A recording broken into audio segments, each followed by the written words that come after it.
When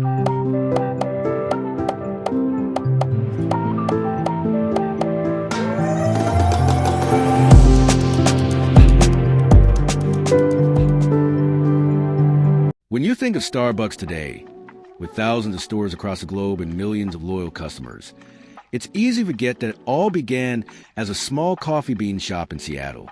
But what turned Starbucks from a modest retailer into a global coffee empire wasn't a corporate strategy or a billionaire investor. It was one idea from an employee, an idea that changed everything. His name was Howard Schultz, and his story is proof that sometimes the biggest revolutions begin with the smallest spark. In 1971, three friends, Jerry Baldwin, Zev Siegel, and Gordon Boker, opened a tiny store called Starbucks Coffee, Tea and Spice near Seattle's Pike Place Market. Back then, Starbucks didn't serve drinks. It sold roasted coffee beans and equipment. Customers came in, bought their beans, and left. No cafe, no chairs, no atmosphere, just coffee beans. That all changed in 1982 when a young marketing executive named Howard Schultz joined the company. Schultz was fascinated by coffee, not just as a product, but as an experience. He noticed something missing.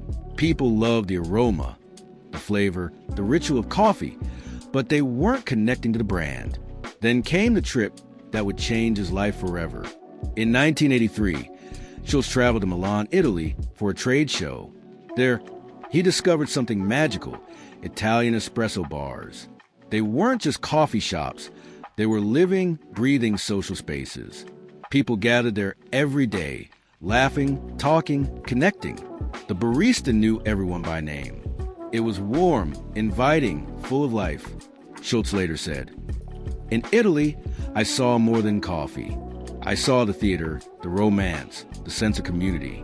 He returned to Seattle with one powerful vision: to bring that same Italian cafe culture to America and to Starbucks. When he pitched the idea to the founders, they turned him down. They thought selling espresso drinks would distract from their original business of selling beans. But Schultz believed in it too much to let go. In 1985, he left Starbucks and started his own cafe, Illinois Journal, inspired by the Italian bars he loved. He served espresso, cappuccinos, and lattes. Classical music played in the background. People lingered, connected, felt at home. The idea worked. Il Journal became a hit. Then in 1987, fate called again. The original Starbucks owners decided to sell the company. Schultz seized the opportunity and bought Starbucks for $3.8 million. His dream had found its stage.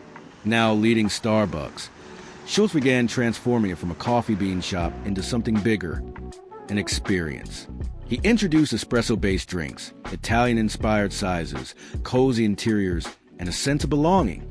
He created what he called the third place, a space between home and work where people could relax, connect, and feel human. Schultz famously said, "We're not in the coffee business serving people. We're in the people business serving coffee." That idea became the foundation of the Starbucks empire. By the early 1990s, Starbucks was expanding at lightning speed, a new store opening every day. But here's the fascinating part. They didn't rely on traditional advertising. No flashy commercials. No big billboards. Instead, Starbucks focused on experience.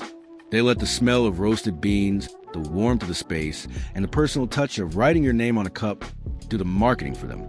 Every customer became a walking advertisement because they felt something, and in business, feelings are more powerful than slogans. By the 2000s, Starbucks had become more than a coffee company. It was a cultural movement, a symbol of consistency, comfort, and quiet luxury. It redefined what coffee meant to the world.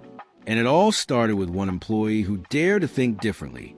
Howard Schultz's vision turned a small Seattle store into a global brand worth billions. But more than that, it changed how we experience something as simple as a cup of coffee. He proved that innovation doesn't always come from the top. Sometimes, it starts with someone who sees what others overlook and has the courage to turn that vision into reality. Success is not about how big you become. Schultz once said, "The only way to last is to connect with people, to make them feel something." So next time you walk into a Starbucks and see your name on that cup, remember, it's not just coffee. It's a story of passion, vision, and one employee's idea that changed the world. Thanks for watching. If you enjoyed this story, don't forget to like, subscribe, and stay tuned for more business stories that shaped our world.